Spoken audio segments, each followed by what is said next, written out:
ಅಜಾತ ಶತ್ರು ಕವಿ ಹೃದಯಿ ರಾಜಕೀಯ ತಜ್ಞ ಮಾಜಿ ಪ್ರಧಾನಮಂತ್ರಿಗಳಾಗಿರುವಂತಹ ದಿವಂಗತ ಅಟಲ್ ಬಿಹಾರಿ ವಾಜಪೇಯಿಜಿಯವರ 100ನೇ ಜನ್ಮದಿನ ಶುಭ ಸಂದರ್ಭದಲ್ಲಿ ಇಂದು ದೇಶಾದ್ಯಂತ ಮತ್ತು ಕರ್ನಾಟಕ ರಾಜ್ಯದ ಪ್ರತಿಯೊಂದು ವಿಧಾನಸಭಾ ಕ್ಷೇತ್ರದಲ್ಲೂ ಸಹ ದೀಪ ಪ್ರಜ್ವಲನೆಯ ಮುಖೇನ ಪುಣ್ಯಾತ್ಮ ಅಟಲ್ ಬಿಹಾರಿ ವಾಜಪೇಯಿ ಅವರು ಸ್ಮರಣೆ ಮಾಡುವಂತಹ ಒಂದು ಪುಣ್ಯದ ಕೆಲಸವನ್ನು ನಾವು ಮಾಡ್ತಾ ಇದ್ದೇವೆ.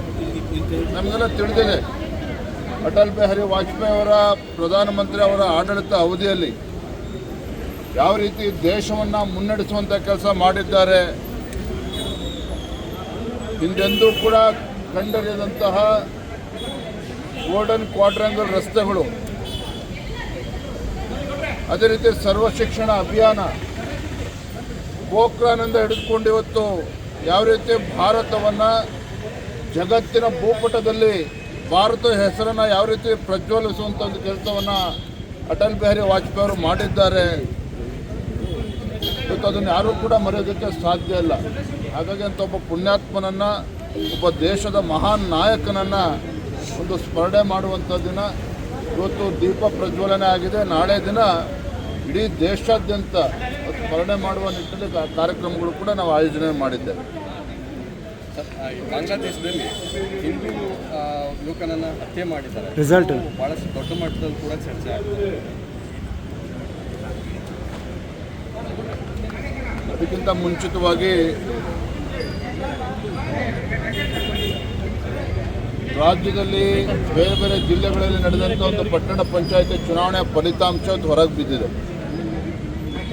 ದಕ್ಷಿಣ ಕನ್ನಡದ ಬಜ್ಪೆ ಮತ್ತು ಕಿನ್ನಗೋಳಿ ಪಟ್ಟಣ ಪಂಚಾಯಿತಿ ಭಾರತೀಯ ಜನತಾ ಪಾರ್ಟಿ 19 ಮತ್ತು 18 ವಾರ್ಡ್ಗಳಲ್ಲಿ ಗೆದ್ದಿರುವಂಥದ್ದು, ಅಂದರೆ ಸಂಪೂರ್ಣ ಮೆಜಾರಿಟಿ BJPಗೆ ಬಂದಿರುವಂಥದ್ದು. ಅದೇ ರೀತಿ ಉತ್ತರ ಕನ್ನಡದ ಮಂಕಿ ಪಟ್ಟಣ ಪಂಚಾಯತಿನಲ್ಲಿ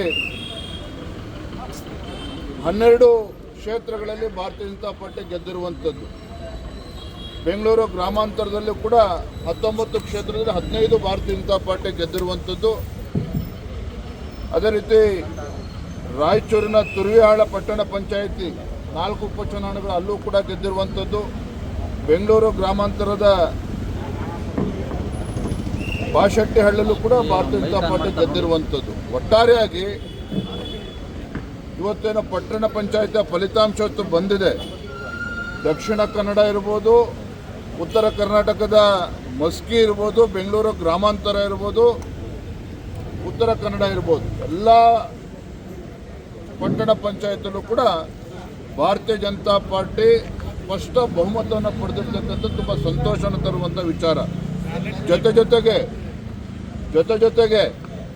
ಈ ರಾಜ್ಯದಲ್ಲಿ ಕಾಂಗ್ರೆಸ್ ಪಕ್ಷದ ಒಂದು ದುರಾಡಳಿತ, ಕಾಂಗ್ರೆಸ್ ಸರ್ಕಾರದ ಒಂದು ದುರಾಡಳಿತ, ಜನರು ಯಾವ ರೀತಿ ಬೇಸತ್ತಿದ್ದಾರೆ ಭ್ರಷ್ಟ ಕಾಂಗ್ರೆಸ್ ಸರ್ಕಾರದ ವಿರುದ್ಧ, ಯಾವ ರೀತಿ ಇವತ್ತು ಎಲ್ಲ ವರ್ಗದ ಜನರು ಕೂಡ ಕಾಂಗ್ರೆಸ್ ಪಕ್ಷದಿಂದ ದೂರ ಆಗ್ತಾ ಇದ್ದಾರೆ ಅನ್ನುವೊಂದು ಸ್ಪಷ್ಟ ಒಂದು ಸಂದೇಶವನ್ನು ಈ ಪಟ್ಟಣ ಪಂಚಾಯತ್ ಚುನಾವಣೆ ಫಲಿತಾಂಶದ ಮುಖೇನ ಆ ಭಾಗದ ಮತದಾರರು ನೀಡಿರುವಂಥದ್ದು.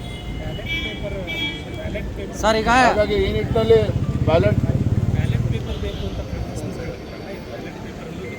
ಬ್ಯಾಲೆಟ್ ಪೇಪರ್ ಬೇಕು, ಚುನಾವಣಾ ಆಯೋಗ ದುರ್ಬಳಕೆ ಮಾಡ್ಕೊಳ್ತಿದೆ ಅಂತೇಳಿ ಪದೇ ಕಾಂಗ್ರೆಸ್ ಪಕ್ಷದ ನಮ್ಮ ಮೇಲೆ ಆರೋಪವನ್ನು ಮಾಡ್ತಾ ಇದ್ರು.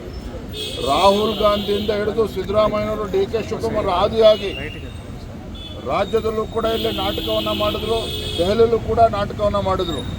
ಆದರೆ ಎಲ್ಲವನ್ನೂ ಕೂಡ ಧಿಕ್ಕರಿಸಿ ಇವತ್ತು ಪಟ್ಟಣ ಪಂಚಾಯತ್ ಫಲಿತಾಂಶ ಭಾರತೀಯ ಜನತಾ ಪಾರ್ಟಿ ಪರವಾಗಿ ಬಂದಿರತಕ್ಕಂಥದ್ದು.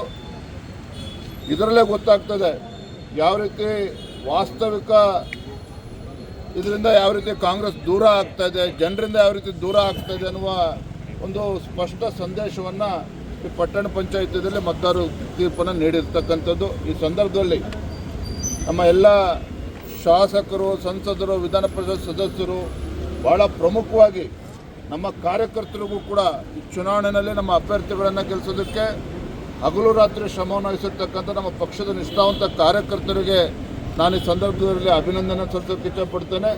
ಗೆದ್ದಂಥ ನಮ್ಮೆಲ್ಲ ಪಟ್ಟಣ ಪಂಚಾಯತಿ ಸದಸ್ಯರು ಕೂಡ ಏನು ವಿಜೇತರಾಗಿದ್ದಾರೆ ಅವರು ಕೂಡ ಈ ಸಂದರ್ಭದಲ್ಲಿ ಅಭಿನಂದನೆ ಸಲ್ಲಿಸೋಕ್ಕೆ ಇಷ್ಟಪಡ್ತಾರೆ. ಸರ್, ಈಗ ಅಂತ ಹೇಳಿದ್ದಾರೆ ಸರ್, ಸಂತೋಷದಿಂದ ಮುಂದುವರಿತೀನಿ ಅಂತ. ಇದೊಂದು ರೀತಿ ಕದನ ವಿರಾಮ ಅಂತ ವಿಶ್ಲೇಷಣೆ ಮಾಡ್ತೀರಾ ಹೇಗೆ ಸರ್? ಡಿ ಕೆ ಶಿವಕುಮಾರ್ ಅವರು ದಿನನಿತ್ಯ ಒಂದು ಹೇಳಿಕೆಯನ್ನು ನೀಡ್ತಾ ಇದ್ದಾರೆ.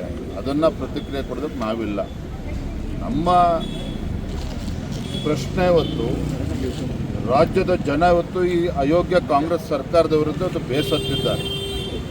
ಈ ಬಡವರ ವಿರೋಧಿ, ರೈತ ವಿರೋಧಿ, ಭ್ರಷ್ಟಾಚಾರದಲ್ಲಿ ಮುಳುಗಿರುವಂಥ ಕಾಂಗ್ರೆಸ್ ಸರ್ಕಾರದಿಂದ ಜನರು ಇವತ್ತು ದೂರ ಆಗ್ತಾ ಇದ್ದಾರೆ. ಇವತ್ತಿನ ಪಟ್ಟಣ ಪಂಚಾಯತ್ ಫಲಿತಾಂಶ ಸ್ಪಷ್ಟವಾಗಿ ಅದನ್ನು ದಿಕ್ಸೂಚಿ ಅಂತ ಹೇಳಿದ್ರು ಕೂಡ ತಪ್ಪಾಗಲಾರದು.